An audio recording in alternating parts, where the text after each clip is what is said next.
예컨대 법에서 징역형만을 규정하고 있는 죄에 해당하는 사안인데 혐의 사실의 정도에 비추어서 합의하면 기소유예를 바라볼 수 있는 경우에는 기소 전에 합의되느냐 혹은 기소 후에 합의되느냐가 그 결과에 있어서 엄청난 차이를 보이게 될 수 있습니다. 안녕하세요. 이명헌 변호사입니다. 합의해야 하나요? 파트 2 선처받고 싶어요 편입니다. 합의가 문제되는 경우 그 두 번째는 인정사건에서 선처를 받으려고 하시는 경우입니다.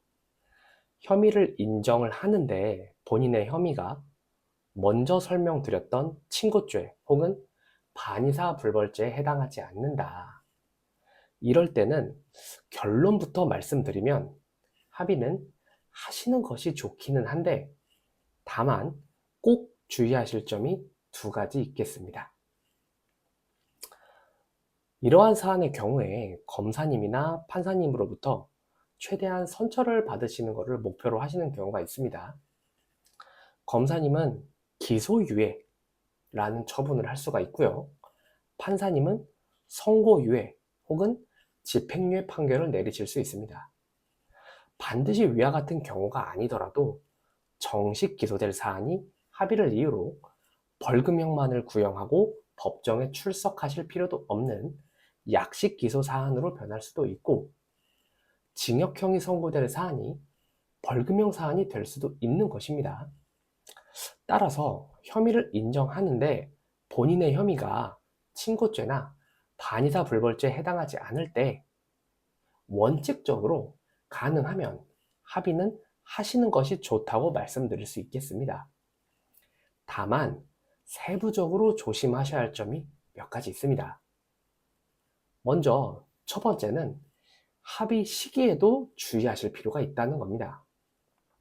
이건 특히 법정형과 관련된 문제일 수 있는데요. 법정형이란 그 해당 법조항에 규정된 형벌 내용입니다. 예를 들면 뭐뭐뭐뭐 한 자는 2년 이하의 징역 또는 500만 원 이하의 벌금에 처한다 라고 되어 있다면 바로 이 2년 이하의 징역 또는 500만 원 이하의 벌금 부분입니다. 그런데 예컨대 법에서 징역형만을 규정하고 있는 죄에 해당하는 사안인데 혐의 사실의 정도에 비추어서 합의하면 기소유예를 바라볼 수 있는 경우에는 기소 전에 합의되느냐 혹은 기소 후에 합의되느냐가 그 결과에 있어서 엄청난 차이를 보이게 될 수 있습니다. 본인의 혐의에 해당하는 죄의 법정형을 한번 확인해 보시고 만약 이런 경우에 해당한다 하는 경우에는 합의 시기에 주의를 하실 필요가 있습니다. 두 번째는 변호사 선임이 오히려 본인한테 손해가 될 수도 있음에 주의하시라는 겁니다. 자, 이렇게 합의를 염두에 두시는 경우에 합의 과정에서 합의금이 지급되는 경우가 실무상 매우 많습니다. 그런데 현실적으로 변호인 선임 비용이 적지 않은 경우가 대부분이라 보니까 변호인 선임 비용 지출 때문에 합의금이 부족해지는 문제가 현실적으로 발생할 수 있습니다. 그러한 경우에는 차라리 변호인을 선임하지 않으시고 그 비용을 아껴서 합의를 하시는 것이 오히려 본인을 위한 길일 수 있다는 겁니다.